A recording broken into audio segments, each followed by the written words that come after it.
இதுதாங்க முடக்கத்தான் கீரை. இது உடம்புக்கு ரொம்ப நல்லதுங்க. மூட்டு வலி, கை கால் வலி, வயிற்றில் பிரச்சனை எல்லாம் இருக்கிறதெல்லாம் நல்லா சரி பண்ணிடுங்க. இது அரிசி மாவு ஆட்டும்போது கொஞ்சோண்டு போட்டு அரைச்சி தோசை மாதிரி சுட்டு சாப்பிட்லாங்க. வெறும் கீரையை கூட கொஞ்சம் வெங்காயம் போட்டு பொரியல் பண்ணி சாப்பிட்லாங்க. கொஞ்சம் கூட கசப்படிக்காது. நல்லா 2-3 தடவை கழுவிட்டு செஞ்சு பாருங்கள். உடம்புக்கு ரொம்ப நல்லது.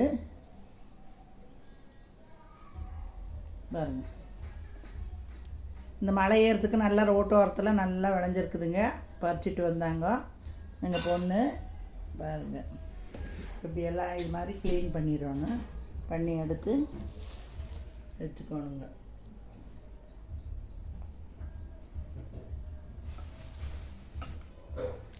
செஞ்சு சாப்பிட்லாம். உடம்பு வலி இருக்கிறவங்க அந்த ரசம் மாதிரி இந்த தலையை கொஞ்சம் போட்டு ஜீரகம், மிளகு எல்லாம் போட்டு ரசம் கூட செஞ்சு சாப்பிட்லாங்க. குடிக்கலாங்க. ரசத்தையே ஒரு கிளாஸ் குடிச்சிட்டு படுத்திங்கன்னா வெடுக்குன்னு இருக்குங்க உடம்பு.